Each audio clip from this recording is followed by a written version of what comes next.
This is the Cyber Union Talk Show for Thursday, July 26, 2012. Things are rumbling in the summer of strikes from Egypt to Madrid. And that's some impressive rumbling you've got in the background there, Stephen.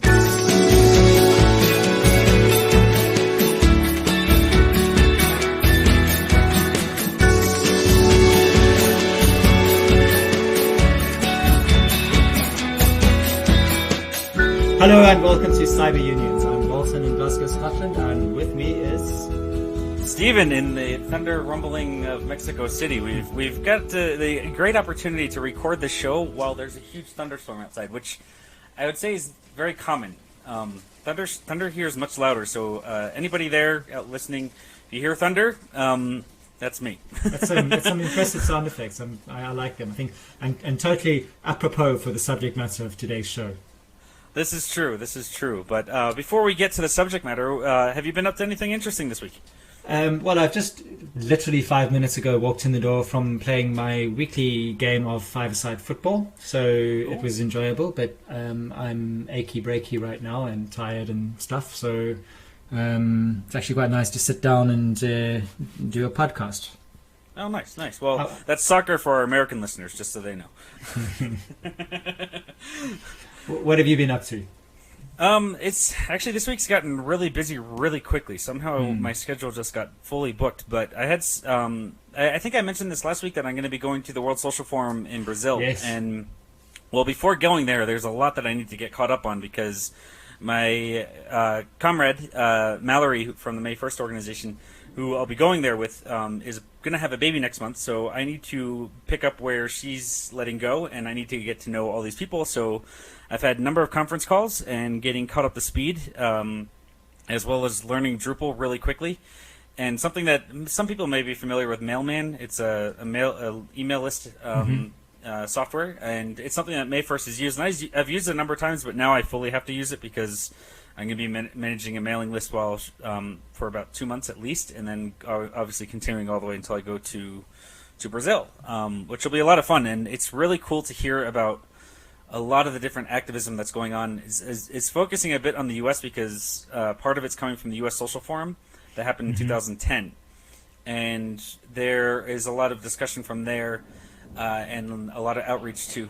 Hold on. Nice one. Thank you. I heard that one rumbling. I'm like, this will be a nice thunderstorm, strike, I guess. But it's been really cool because I've been wanting to learn Drupal, and I've got a weekly, I guess, get together with a couple people that also want to learn Drupal. And this is giving me a chance because the U.S. Social Forum, and the World Social Forum for Palestine, both websites are built on Drupal, and it's kind of interesting because the U.S. Social Forum is built on Drupal 6, and the World Social Forum one for Palestine is built on Drupal 7, so I kind of have to learn both pretty rapidly. Awesome.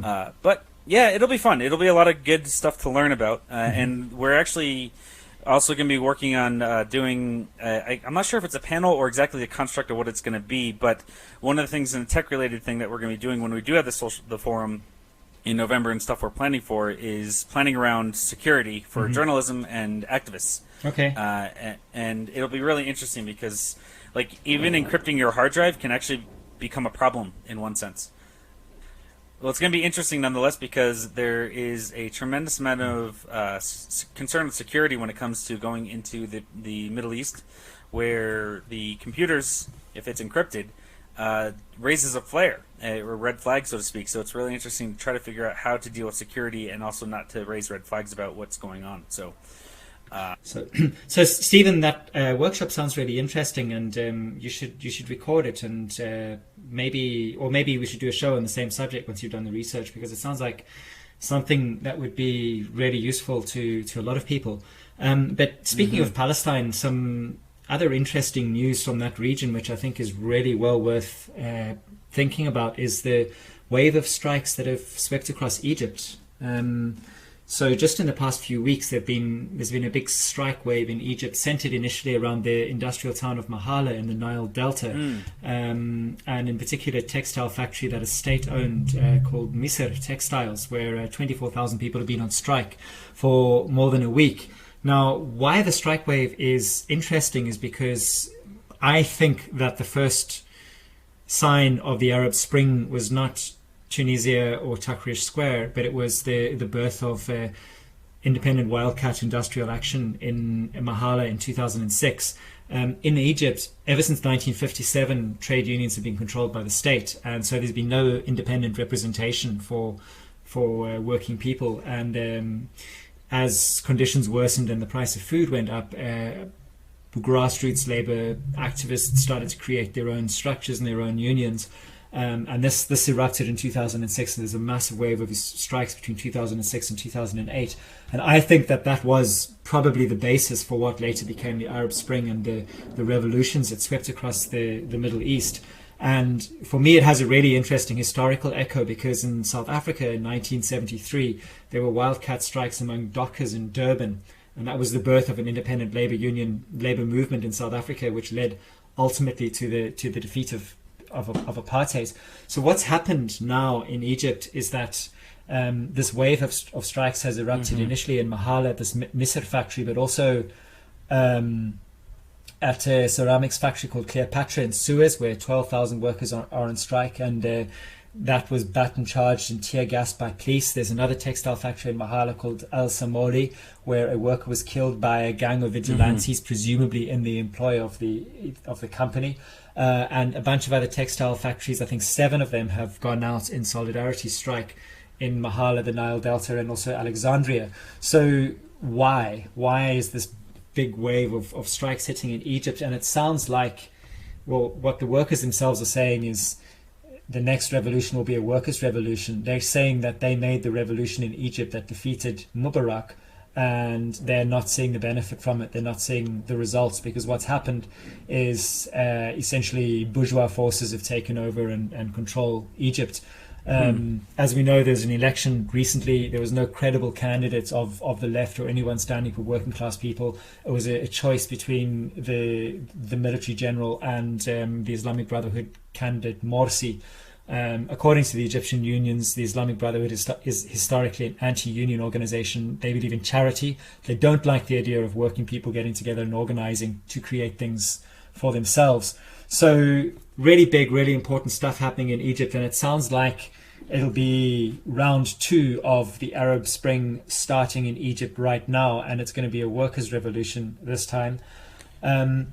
That sounds really interesting, Walton. I mean, it's just, I think it goes to kind of emphasize the point that these movements are not a one-time thing, and a lot of people have this perspective that, like, oh, Occupy is done, oh, this Arab Spring, it didn't really bring about any change or great change or whatever, and people that are not familiar with the organizing itself, this is just the beginning, and that's what I think a lot of people who are activists and organizers have accepted it. This is just the beginning. We don't expect drastic changes to occur overnight in 1 year, and then, you know, even with the internet, yes, information rapidly gets out there, but information rapidly getting out there doesn't organize people. No, exactly. And it takes a lot of effort, and I think you're explaining exactly what I'm glad to hear about, because, you know, if it was just the Tahrir Square and that was it, and that there was no movement connected to the working class and to the workers themselves, then there's a larger problem, because it's not just a political game. This is a world political economic problem, and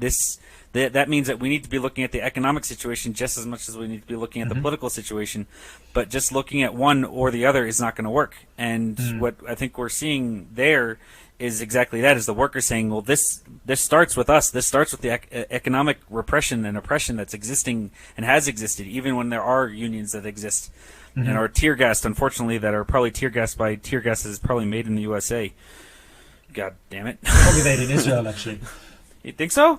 I thought the ones in Tahrir Square literally said "Made in the USA" on them. I don't know. You might be right. But for me, what's really interesting is that what happened in Greece and the way the Greek opposition has managed to tie together all these movements into something which is a coherent, almost popular front. You know, because in a lot of other countries we have the unions and we have Occupy and we have these nascent, bubbling groups of people who are trying to oppose austerity.